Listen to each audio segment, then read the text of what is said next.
Easter ആഘോഷത്തിന്റെ ഭാഗമായി അടിമാലി മേഖലയിലെ വിവിധ ദേവാലയങ്ങളിലും പ്രത്യേക പ്രാർത്ഥനകളും ഉയർപ്പ് തിരുനാൾ ചടങ്ങുകളും നടന്നു. ഉയർപ്പ് തിരുനാൾ ആചരണത്തിന്റെ ഭാഗമായി ഇന്നലെ അർദ്ധരാത്രിയിലും ഇന്ന് പുലർച്ചെയുമായി ദേവാലയങ്ങളിൽ പ്രത്യേക ശുശ്രൂഷകളും വിശുദ്ധ കുർബാനയും പ്രദക്ഷിണവും നടന്നു. നിരവധി വിശ്വാസികൾ പ്രാർത്ഥനാ ചടങ്ങുകളിൽ പങ്കെടുത്തു.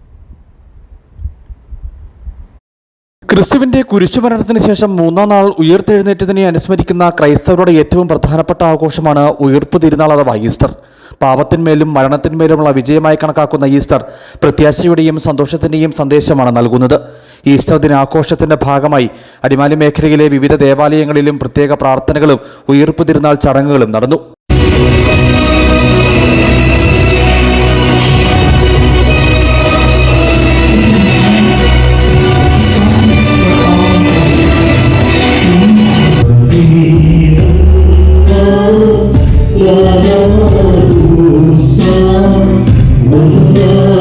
ഉയർപ്പ് തിരുനാൾ ആചരണത്തിന്റെ ഭാഗമായി ഇന്നലെ അർദ്ധരാത്രിയിലും ഇന്ന് പുലർച്ചെയുമായി ദേവാലയങ്ങളിൽ പ്രത്യേക ശുശ്രൂഷകളും വിശുദ്ധ കുർബാനയും പ്രദക്ഷിണവും നടന്നു.